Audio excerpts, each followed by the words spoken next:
Bible சொல்லுது மறைவானவைகள் தேவனுக்குரியவைகள். தோண்டாத, அவரே மறைச்சு வச்சிருக்காரு, நீ எதுக்கு தோன்ற?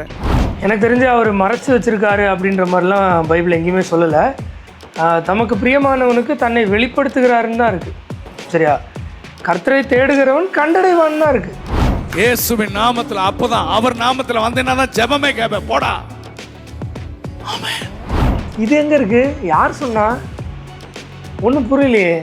இயேசு நமக்கு மாதிரி ஜெபம் சொன்ன அந்த பரலமண்டலத்தில் எங்கள் பிதாவேன்றதுலேயே இயேசு நாமத்தில் ஜெபம் கேளு நல்ல பிதாவே இல்லையே. அலியான்றான் ஒருத்தன் என்னன்னு எனக்கு இன்னும் புரியல. எனக்கு அலியான்றான் ஒருத்தன், எதுக்கு அதெல்லாம் பேசணுன்றதே எனக்கு இன்னும் புரியலை. ஒருத்தனை வம்பிழுக்கணுன்னா இப்படி வம்பிழுத்து அடின்னு அடித்தா எப்படி? அது நேரடியாக சொன்னால் கூட பரவாயில்ல. ஒவ்வொருத்தருக்கும் ஒவ்வொரு டிபார்ட்மெண்ட் இருக்கு. சரியா? ஏன்னா ஆண்டு சொல்றாரு பிதா இயேசு சொல்றாரு.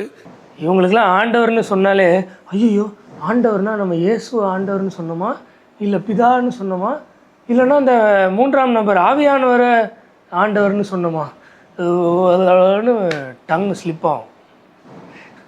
ஏன்னா இவங்களுக்கு இருக்கிறது 3 கடவுள். அவங்க அறியாமலே, அவங்க கான்சியஸில் ஒரு கடவுள் தான் இருக்கும். ஆனால் அவங்கள அறியாமலே இவர் அவர் இல்லை, அவர் இவர் இல்லை, இவர் அவர் இல்லைன்ற வரும்போது 3 கடவுள் தான் பதியும். அதுதான் இந்த வீடியோவில் பார்க்க போகிறோம். வாங்க வீடியோவில் போய் பார்க்கலாம்.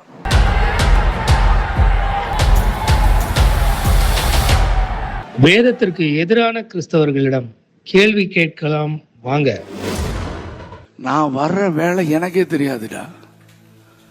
சொல்லுங்க, ஏசு எப்போ வர்றாரு அவருக்கே? ஏன்னா அது யார் டிபார்ட்மெண்ட்டு? பிதா டிபார்ட்மெண்ட். நான் வர வேலை எனக்கே தெரியாதுன்னு இயேசு சொன்னாரா? அதை மட்டும் சொல்லுங்கள். அந்த மேத்யூவில் அந்த சாப்டரில் பார்த்தீங்கன்னா மேலே அக்கு வேற ஆணி வேற பிரித்து மேய்ஞ்சிட்டு இருப்பார். அவர் எப்போ வரப்போகிறாருன்னு அடையாளங்கள் சொல்லிட்டு கடைசியில் நாளைக்காவது மனுஷகுமாரனும் அறியான், ஒருவனும் அறியான், மனுஷகுமாரனும் அறியான். எனக்கே தெரியாதுன்னு சொல்லலை. சரி, அது விடுங்க, அது இங்கே ரிலவெண்ட் இல்லை. ஆனால் இவர் எதுக்கு அப்படி சொல்கிறாருன்னா 3 பேரையும் பிரித்து காட்டுறதுக்கு. அது அவர் டிபார்ட்மெண்ட், இது இவர் டிபார்ட்மெண்ட், அது அவர் டிபார்ட்மெண்ட்டுன்னு. அது எந்த அளவுக்கு மோசமாக போய் முடியுதுன்னு பாருங்கள். ஏன்னா அவருக்கு தெரியும் இவர் ரொம்ப சாஃப்டான ஆள். இவர் பரிந்து பேசிட்டே இருக்கிறாரு. ஒருத்தனையும் கைவிட மனசில், ஏன்னா ரத்தம் சிந்திருக்காரு. இவர் நைட்டா டே எந்திரிச்சு பரிசுத்தமாகடா, நாளை காலை வர்றேன்னு சொல்லிடுவார் அப்படின்னு பிதா சொல்கிறாரு. உங்ககிட்ட நான் என்ன செய்ய மாட்டேன், சொல்ல மாட்டேன். இவருக்கு 3 பேர் இருக்காங்க இல்லையா, அதில் ஒரு நபர் பிதா.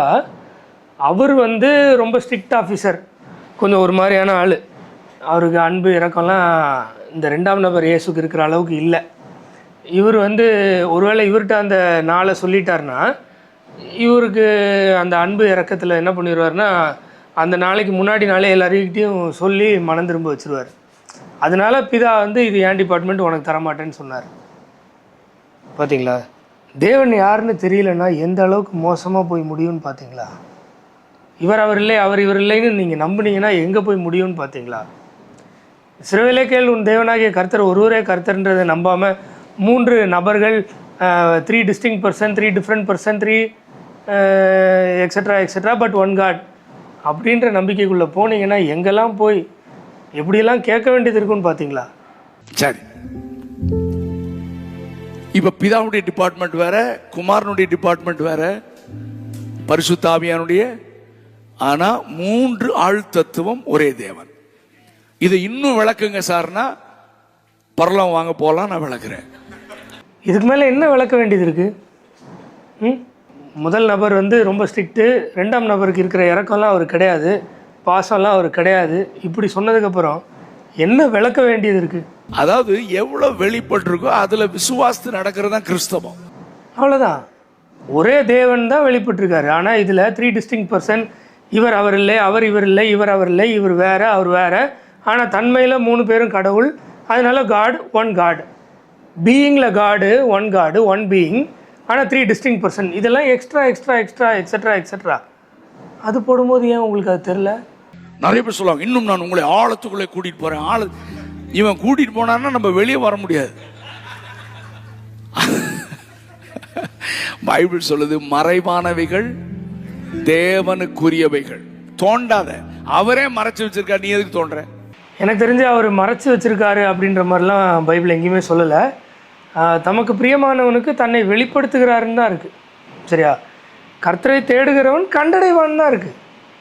தேவன் யாருன்னு ஒரு நாள் வரும், தனக்கென்று ஜனத்தை தேர்ந்தெடுப்பேன், கல்லான இதயத்தை எடுத்து போட்டு சதையான இதயத்தை எடுத்து வைப்பேன் அப்படின்னு எசேக்கியேல் எரேமியாலெல்லாம் தீர்க்க தரிசனமாக சொன்னார். அதுதான் நிக்கோதேமு கோட் பண்ணார், புது மறுபடியும் பிறக்கணுன்னா எப்படின்னு கேட்கும்போது. அதில் கூட இனி அவனுடைய அயலான் வந்து நான் தான் தேவன்னு சொல்ல வேண்டிய அவசியம் இல்லைன்ற அளவுக்கு சொன்னார். அதனால் அது புரியாத புதிர் அப்படின்னு ஒன்றும் இல்லவே இல்லை. இது வந்து மிகப்பெரிய பொய். பிதா சொல்லுங்க, வர பாயிண்ட்ல வந்துடணும். பிதா அவர் பாயிண்ட் விட்டு வெளில போன 2 பாயிண்ட்டு நல்லா பேச வேண்டிய பாயிண்ட் தான். ஆனால் இதுக்கு ரெலவெண்ட்டாக இல்லாததுனால நான் வீடியோ கடைசியில் போட்டிருக்கேன். இப்போ பாயிண்ட்டுக்கு நம்மளும் வந்துடுவோம். இப்போ 3 ஆள் தத்துவம் இருக்கார்ல, 3 பேரும் டிஃப்ரெண்ட், தனித்தனி ஆள் தத்துவம், ஒரே ஆண்டவர். அவ்வளவுதான் அவ்வளவுதான். அவர் எப்படி இருப்பார், இப்படி இருப்பார் அப்படின்னு நத்திங். அங்க போய் பார்த்துக்கலாம். இந்த தனித்தனி ஆள் தத்துவம் ஆனால் ஒரே ஆண்டவர், அவ்வளோதான் சொல்கிற டெஃபினேஷனே பைபிளில் இல்லாத டெஃபினேஷன். ஒன்றான மெய் தேவன், 3 ஆள் தத்துவம். சரி, வேகமா வரேன். இந்த 3 பேருக்கு இருக்கிற 3 பேருக்குன்னு சொன்ன அப்புறம் அது என்ன ஒரே ஆண்டவர்? எப்படி அது? யோசிங்க. டிவைன் கேரக்டர்ஸ், தெய்வீக குணங்கள். அதுல அந்த குணம் தான் நமக்குள்ள வரணும். அதுல ஒரு குணம் சொல்றேன். ஒரு குணம் என்னன்னா, ஒருத்தரை பிரைஸ் பண்ணுவாங்க.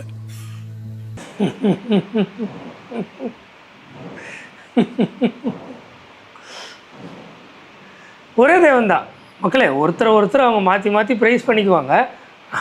ஒரே தேவன். ஒருத்தர் என்ன செய்வாங்க? கனம் பண்ணுவாங்க, பிரைஸ். இப்போ பாருங்களேன். பார்க்குறேன் இன்னும் எவ்வளோ சொல்ல போறீங்கன்னு பார்க்குறேன். இயேசு சொல்றாரு, டேடிங்க வாங்க, என்ன சொல்லாதுன்னு தான் சொன்னேன். ஆசாரியனுக்கு உன்னை காண்பித்து தேவனை மகிமைப்படுத்து. சொல்லுங்க, அப்படின்னு என்ன? பிதாவை. இப்ப பாருங்க, இயேசு தனக்கு வர வேண்டிய மகிமையை பிதாவுக்கு தள்ளுறாரு. அவர் ஏன் அதை யார்ட்டையும் சொல்லாதேன்னு, இங்கே மட்டும் இல்லை, ஒரு இடத்துல பிசாசு இது பண்ணுவோன்னு யார்ட்டையும் சொல்லாதேன்னுவாங்க. டிசைபிள்ஸ் நீர் தான் மேசியான்வாங்க, அதை யார்ட்டையும் சொல்லாதேன்னுவார். டிரான்ஸ்ஃபிகரேஷன் மவுண்டில் பார்ப்பாங்க, அது யாரையும் நான் உயிர்த்தெழுந்து வந்ததுக்கப்புறம் சொல்லு, அது வரைக்கும் சொல்லாதேன்னுவார். இது எல்லாமே அப்போ உயிர்த்தெழுந்ததுக்கு அப்புறம் வந்து சொல்லு அப்படின்னா, இப்போ எனக்கு மகிமை வேண்டாம், அப்புறம் எனக்கு மகிமை வேணும்னு அர்த்தமா? நல்லா ரைட் அப்பாயிண்டட் டைமுக்காக அவர் வெயிட் பண்ணார். குறிப்பாக நீங்கள் சொல்கிற அந்த இன்சிடெண்ட்டில் மார்க் 1:45, அவனோ புறப்பட்டு போய் இந்த சங்கதி எங்கும் விளங்கும்படியாக பிரசித்தம் பண்ண தொடங்கினான். அதனால் அவர் வெளியரங்கமாய் பட்டணத்தில் பிரவேசிக்க கூடாமல் வெளியே வனாந்தரமான இடங்களில் தங்கியிருந்தார். எத்திசையிலும் இருந்து ஜனங்கள் அவரிடத்திற்கு வந்தார்கள். இந்த மாதிரி பல காரணங்கள் இருக்கும். அவர் சொல்ல வேண்டாம்னு சொன்னார், அதை மீறி சொல்லிட்டான். அதோடய விளைவு என்னாச்சு? இவர் ஜாலியாக பப்ளிக்காக எல்லா இடத்துலையும் போய் ப்ரீச் பண்ண முடியல. வனாந்தரத்துக்கு போயிட்டு அங்கே மக்கள் வந்தாங்க. ஸோ இந்த மாதிரி நிறைய இருக்கும். ஆனால் 3 தனித்தனி நபர் ஒரே கடவுள் அப்படின்னு எதையோ சொல்லணும். அதில் ஒருத்தர் மகிமைப்படுத்தினாங்க. இது எதுக்குன்னா, சர்ச் மெம்பர்ஸுக்கு என்ன சொல்லிக் கொடுக்கணும்? ஒருவர் கனம் பண்ணுங்கள்னு. அதுக்கு சாதாரணமாக வசனத்தை எடுத்து சொல்லிக் கொடுக்கலாம். அதை விட்டுட்டு கடவுளை 3ஆக பிரித்து அவங்க ஒருத்தருக்கு மகிமையை கொடுக்குறாங்கன்னு சொல்லி தான் சொல்லிக் கொடுக்கணும்னு அவசியம் கிடையாது. ஏன்னா இல்லாத கடவுளை நீங்கள் உருவாக்கி சொல்லி கொடுத்து என்ன பண்ண போகிறீங்க? இப்போ பிதாட்ட போய் கேட்கலாம், பிதாவே, இயேசு ஆமாம் என் குமாரன், நாங்கள் 2 பேரும் ஈக்குவல் தான். அவர் குமாரன்றதுனால தாழ்ந்து வரல, நான் பெரிய வரல, நாங்கள்லாம் சரி சமம் தான். இதெல்லாம் எங்கே சொன்னார்? நாங்கள் 2 பேரும் ஈக்குவல் தான். எங்கே? இவர் தானே சொன்னார், என்ன இருக்கோ அவ்வளோதான், அதுக்கு மேலே எதுவும் ஆட் பண்ணக்கூடாதுன்னு. இப்போ ஏன் இவ்வளோ ஆட் பண்ணிட்டு போகிறாரு? ஓகே, என்ன சொல்லு? இல்லை, அவர் சுகம் கொடுத்தேன்னு சொல்ல வேணான்றாரு, உங்களுக்கு மகிமை செலுத்துன்றாரு. நீர் என்ன சொல்றீர் இயேசுவை பத்தினா? அவர் சொல்லட்டே. சரி, அவர் என்ன சொன்னாரு? இப்ப நான் சொல்றத கேள்றா. எல்லா நாமத்திலும் இயேசுவின் நாமம் தான் மேலான நாமம். ராபா ராகா தாரா ஷகதானா தானா நானா நானா நானா நானா நே அந்நிய பாஷையா? சரி, அது அப்புறம் பார்க்கலாம். இது எல்லா நாமத்துக்கும் மேலான நாமம் ஒரே நாமம் கொடுக்கப்பட்டது. அது யாருடைய நாமம்? ரெண்டாம் நபர் இருக்குன்னு தனியாக ஒரு நாமமா, இல்லை ஒரே நாமம் தான் கொடுக்கப்பட்டது அந்த நாமமா? பிலிப்பியரில் இருக்குது சரியா? பிலிப்பியர் 2:9. ஆதலால் தேவன் எல்லாவற்றிற்கும் மேலாக அவரை உயர்த்தி இயேசுவின் நாமத்தில் வானோர் பூதலத்தோர் பூமியின் கீழானோருடைய முழங்கால் யாவும் முடங்கும்படிக்கும் பிதாவாகிய தேவனுக்கு மகிமையாக இயேசு கிறிஸ்து கர்த்தர் என்று நாவுகள் யாவும் அறிக்கை பண்ணும்படிக்கும். பிதாவாகிய தேவனுக்கு மகிமையாக, என்னுடைய மகிமை வேறு யாருக்கும் கொடுக்க மாட்டேன்னு சொன்னவர் அவர் சரியா? அந்த தேவனுக்கு மகிமையாக இயேசு கிறிஸ்து கர்த்தர் என்று நாவுகள் யாவும் அறிக்கை பண்ணும்படிக்கு எல்லா நாமத்திற்கும் மேலான நாமத்தை அவருக்கு தந்துள்ளார். இப்போ அந்த பிதா வேற, இயேசு வேறன்னா என்னுடைய இந்த மகிமை வேறு யாருக்கும் கொடுக்க மாட்டேன்னாரு. அப்போ என்ன பண்ணணும்? புதிய ஏற்பாட்டில் இப்படி ஒரு வசனத்தை படித்தா இது எங்கேருந்து கோட் பண்ணுறாருன்னு நேராக அந்த கொட்டேஷனுக்கு போகணும்ல. எங்கேருந்து கோட் பண்ணார் தெரியாதா? ஏசாயா 45:23 முழங்கால் யாவும் எனக்கு முன்பாக முடங்கும். அங்கே பிலிப்பியரில் என்ன இருக்குது? இயேசு நாமத்தில் முடங்கும். இங்கே எனக்கு முன்பாக, யாவே தேவனுக்கு முன்பாக முடங்கும். நாவு யாவும் என்னை முன்னிட்டு ஆணையிடும் என்று நான் என்னை கொண்டே ஆணையிடுகிறேன். நான் இன்னொருத்தரை கொண்டுலாம் இல்லை, நான் என்னை கொண்டே ஆணையிடுகிறேன்னு தேவன் சொல்கிறேன். அந்த யாவே தேவன் தான் பேரை கூட மாற்றாமல் யாஷுவாவா வராரு. யாவே தேவன் ஷூவாவா ரட்சகராக வராரு. இதுதான் சத்தியம். இதில் மாற்றி எதுவுமே இல்லை. இங்கே 2 ஈக்குவல் நபர் இருக்காங்க. இவர் என்னுடைய நாமம் என்னுடைய மகிமையை வேறு எவனுக்கும் கொடுக்க மாட்டேன்னு சொல்லிவிட்டு அந்த ஈக்குவலாக இருக்கிறவருக்கு கொடுத்து அனுப்பி விட்டார். அதனால் இவர் கொஞ்சம் ரகடான ஆள், ரொம்ப இவர் கொஞ்சம் கிருபையான ஆள், இவர் மன்னிச்சு விட்ருவாருன்னு சொல்லிட்டு டேட்டை இவருக்கு சொல்லாமல் விட்டார். இதெல்லாம் அபத்தம் அபத்தம் அபத்தம். என்னையா இவரை கேட்டா அவரை உயர்த்துக்கிறாரு, அவரை கேட்டா அவரு தாண்டா பெரியவர்ன்றாரு. அதனால்தான் சபையில ஒருத்தரை காணணுமா. இதுதான் டிவைன் கேரக்டர். Divine character. இந்த லாஜிக்கெல்லாம் பேசினா நான் நிறைய பேசுவேன். சரி வேண்டாம், விஷயத்துக்கு ஸ்ட்ரைட்டாக வரும். அது கூட மட்டும் இல்ல, டேய் நீ ஜெபம் பண்ணுமா டைரக்டா பிதாவேன்னு ஜெபம் பண்ணிட்டு இருக்காத. போ, அவர் மூலமா வாழ்றார். யார் மூலமா? இயேசுவின் நாமத்துல. அப்பதான் அவர் நாமத்துல வந்தேன்னா ஜெபமே கேட்பேன். போடா. ஆமென். இது எங்க இருக்கு? யார் சொன்னா? ஒன்றும் புரியலையே. இயேசு நமக்கு மாதிரி ஜெபம் சொன்ன அந்த பரலமண்டல எங்கள் பிதாவேன்றதுலேயே இயேசு நாமத்தில் ஜெபம் கேளு நல்ல பிதாவே இல்லையே. ஏன் பிதாவேன்னு நான் நேரடியாக போக முடியாதா? உங்களுக்கு போக முடியாது, ஏன்னா இன்னொரு நபர் கோச்சுப்பார். இல்லைனா இவர் மூலமாக வரலைன்னா அவர் கோச்சுப்பார். எங்களுக்கு இருக்கிறதெல்லாம் ஒரே ஒரு தேவன் தான். அதனால் நேரடி நான் இயேசுவேனாலும் அதே கடவுளை தான் கும்பிடுறேன், யாவேனாலும் அதே கடவுளை தான் கும்பிடுறேன்ற பேசிக்கான அடிப்படையே எனக்கு தெரியலன்னா தேவன் என்னப்படுவது ஏதோ வேறு ஏதோ ஒன்றில் உட்காந்துருக்கு இல்லையா? நான் பரலோகத்துக்கு போறேன், ஆனா உங்களை நான் திக்கற்றவர்களாக நான் பரலோகத்துக்கு போய் வேண்டிக் கொள்வேன். பிதா இன்னொரு சூப்பரான ஆள் அனுப்புறா. இன்னொரு சூப்பரான வேறொரு தேற்றவாளன் இருக்குன்றதுக்காக அது இன்னொரு கடவுள், இன்னொரு நபர், இவர் இல்லை அவர் இல்லைன்னு ஒரு முடிவுக்கு நம்மளே வந்துடலாமா? அப்படியே தொடர்ந்து படிச்சிங்கன்னா லாஸ்ட்டில் நான் உங்களை திக்கற்றவர்களாக விடேன், கடைசி வரைக்கும் நான் உங்கள் கூட இருப்பேன்றார். அவர் தான் ஆவியானவர். கர்த்தரே ஆவியானவர். கர்த்தரும் ஆவியானவர் இல்லை, 3 கர்த்தர் ஆவியானவர் இல்லை, இல்லை 3இல் ஒரு நபர் ஆவியானவர் இல்லை, கர்த்தரே ஆவியானவர். God spirit. அதை பிரித்து 3ஆக்கி 4ஆக்கி ஏன் இந்த மாதிரி பண்ணுறீங்கன்னு தெரில. இவர் பாவம் நைட்டு தூங்க விடலை இவனுங்க 12 பேரும். இவர் எந்திரிச்சு உட்காந்து, அப்ப ஏன்னா 12 பேரை உருவாக்கணுமே. எந்திரிச்சு உட்காந்து ஒரு ஊர்ல கதை சொன்னாதான் இவனுக்கு விளங்குது பிரசங்கம். அதனால்தான் ஏகப்பட்ட ஊமை சொன்னார். இதுவுமே ஒரு சின்ன ஒரு தவறு தான். என்னன்னா அவர் ஊமையை சொன்னதே அவனுங்களுக்கெல்லாம் புரியக்கூடாது. உங்களுக்கும் அது அருளப்பட்டது, அவங்களுக்கும் அருளப்படலை. அதனால தான் அவங்களுக்கு ஊமையாக சொன்னேன், உங்களுக்கு நான் எக்ஸ்பிளைன் பண்ணி சொல்கிறேன்னு சொல்லுவார். யார்கிட்ட? சீசர்கள்ட்ட. ஆனால் அவர் சொல்கிறாரு, ஒருத்தர் சூப்பரான ஒரு ஆள் வருவார்னு சொன்னேன்ல, அவர் உனக்குள்ளேயே வந்து வாசம் பண்ணுவார்ப்பா. நீ பைபிளை திறந்து வாசிக்கும் போது அவரே உனக்கு கற்றுக் கொடுப்பார், அவரே உனக்கு வெளிப்பாட்டை கொடுப்பார். நீ வேதம் வாசிக்க வாசிக்க அந்த வேதத்தில் இருக்கிற மறை பொருள்களை அவரே உனக்கு கற்றுக் கொடுப்பார். இயேசு உவமைகளாக சொன்னார், இவங்களுக்கு புரியாதுன்னு. அது கூட இவங்களுக்கு புரியலையே, அதனால் உங்களுக்கு ஆவியானவரை கொடுப்பேன், அவர் உள்ளேருந்து உங்களுக்கு சொல்லிக் கொடுப்பாரு. அப்போது உங்கள் எல்லாருக்குள்ளேயும் இயேசு இல்லை, அப்படி தானே? மூன்றாம் நபராகி ஆவியானவர் தான் இருக்கார், இயேசு இல்லை. அப்படி தான் நம்பிட்டு இருக்கீங்களா? 3 கடவுள் நம்பிக்கையாளர்கள் எல்லாம், ஐ மீன் ட்ரினிட்டி பிலீவர்ஸ் எல்லாம் அதான் நம்புறீங்களா? உங்களுக்குள்ளே இயேசு இல்லையா? இல்லை அந்த 3 நபரில் 2 நபர் வந்துட்டு போவாங்க, ஒரு நபர் மட்டும் பர்மனெண்ட்டாக இருப்பாரா? இல்லை எப்படி நம்புறீங்க? எனக்கு தெரில. சர்வத்தையும் சிருஷ்டித்த தேவன் எனக்குள்ளே வாசம் பண்ணுறாரு, நான் நம்புகிறேன், ஓகே. ஆனால் நீங்கள் தான் அதை 3ஆக பிரித்து இவர் அவர் இல்லை, அவர் இவர் இல்லை, இவர் அவர் இல்லைன்றீங்க. இப்போ அவர் வந்து இயேசு வந்து அதுக்காக தான் ஆவியானவர்னு ஒருத்தரை அனுப்புவேன், அவரும் உனக்குள்ளே இருப்பாருன்றாரு. அப்போ இயேசு இல்லையா? என்ன நம்பிக்கை? அவர் தாங்க பரிசுத்த ஆவியானவர், என்னை சகல சத்தியத்திற்குள்ள நடத்துகிறவர். எனக்கு விளங்கல, மாம்சத்துல பைபிள் படிச்சா விளங்கல, ஆனா ஆவியானவர் எனக்கு கற்றுக் கொடுக்கிறார். ஆவியானவர் எனக்கு கற்றுக் கொடுக்கிறார். இயேசுவும் பிதாவும் கற்றுக் கொடுக்கல, ஆவியானவர்.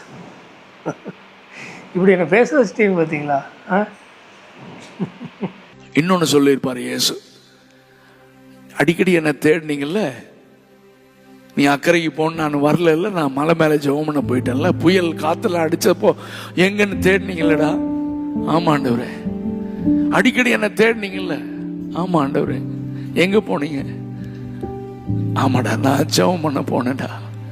ஆனா பரிசுத்த ஆவியானவர் ஒரு நொடி கூட உங்களை விட்டு விலக மாட்டார். பார்த்தீங்களா? இயேசு வந்துட்டு போவார், ஆனால் பரிசுத்த ஆவியானவர் மட்டும் ஒரு நொடி கூட விலக மாட்டார். ஆனால் ஒரே கடவுள், ஒரே ஆண்டவர் தான். கொஞ்சமாவது சிந்திச்சு பாருங்கள். உண்மையிலே ஏசப்பட்ட சரண்டர் ஆகிடுங்க. ஆண்டவரே எனக்கு புரியல, சொல்லிக் கொடுங்கன்னு அவர் புரிய வைப்பார். இந்த மாதிரியான ஆட்கள் சொல்கிறதெல்லாம் நம்பி ட்ரினிட்டி அப்புறம் டிட்டூலியன் சொன்னது எல்லாத்தையும் எடுத்து போட்டு போயிடாதீங்க. ஏன்னா சீக்கிரமாக வரும்போது உங்களுக்கு அடையாளமே தெரியாமல் போயிடும். சரி, நான் நடுவில் சொன்னல ஒரு 2 விஷயம் அவுட் ஆஃப் டாபிக் போயிட்டு வந்தாருன்னு, லாஸ்ட்டில் பார்ப்போன்னு, அதை பார்த்துருங்க. சின்ன கண்டினியூட்டி, ஏற்கனவே 2 வீடியோ போட்டல, அதுக்கு பயங்கரமாக ஹைஃபையாக பாடுறோம். ஹைஃபைல பாடுறோம். அலியான்றான் ஒருத்தன் என்னன்னு எனக்கு இன்னும் புரியல. எனக்கு அலியான்றான் ஒருத்தன், எதுக்கு அதெல்லாம் பேசணுன்றதே எனக்கு இன்னும் புரியல. ஒருத்தனை வம்பிழுக்கணுன்னா இப்படி வம்பிழுத்து அடின்னு அடித்தா எப்படி? அது நேரடியாக சொன்னால் கூட பரவாயில்ல. அதான் டென்ஷனாகி கெட்ட வார்த்தையை திட்டாப்புல. என்னென்ன திட்டினாரு, எப்படி திட்டினாருன்றதெல்லாம் நம்ம அடுத்து தனியாக ஒரு பதிவாக பார்ப்போம். பரிசுத்தரே நல்லா இருக்கா? எனக்கும் புரியுது, அவருக்கும் புரியுது, பக்கத்தில் இருக்கணும் புரியுது. ஆமே. அதனாலதான் பவுல் சொல்றாரு, கூடி வரும்போது அந்நிய பாச்சை கொஞ்சம் அடக்கி வாசின்றாரு. ஏன்னா அவனுக்கு புரியல, நீ ரூம்ல போய் பேசுன்றாரு. இருக்கிறீங்களா இல்லையா? இப்போ ஒரு அந்நிய பாஷையில் பேசாதீங்கன்னு பவுல் சொன்னதாக தானே சொல்றாரு. ஆனால் இவரே கொஞ்ச நேரத்துக்கு முன்னாடி தானான்னு ஏதோ ஒரு ராகத்தில் ஏதோ ஒன்று வளர்னார்ல, ஆமாவா இல்லையா? இப்போ அவர் சொன்னார்ல, பவுல் பேசாதீங்கன்றாருன்னு. ஆனால் இப்போ அவர் சொல்லுவார் பாருங்க, பவுல் சொன்னார் ஆனால் பேசலாம், அது எனக்கு ஒன்றும் பிரச்சனை இல்லை. ஏன்னா நீங்கள் பேசுகிறீங்க, உங்கள் சுற்றி இருக்கிற ஆட்கள் பேசுகிறாங்க, அதனாலயா?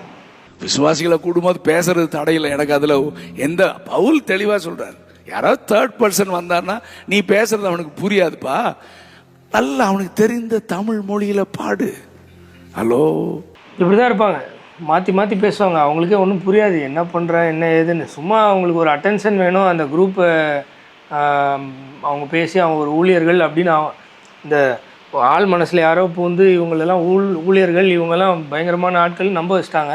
அது அப்படியே அந்த அந்த அந்த நம்பிக்கை உசு பேசுவது, பயங்கரமான ஆவியான ஒரு ப்ரெசன்ஸை பார்த்தோம் பிரதர் அப்படின்னு ஒரு 4 பேர் சொல்ல, உங்கள் வார்த்தைகள் தேவ வார்த்தைகள் சூப்பராக இருந்துன்னு சொல்ல 4 பேர், நீங்கள் ஒருத்தர் தான் கடிந்து கொள்ள ஆரம்பிச்சிருக்கீங்க, மற்ற யாரும் சொல்லன்னு சொல்ல, இந்த மாதிரி ஒரு விஷயங்கள் அவங்கள பூஸ்ட் பண்ணும்.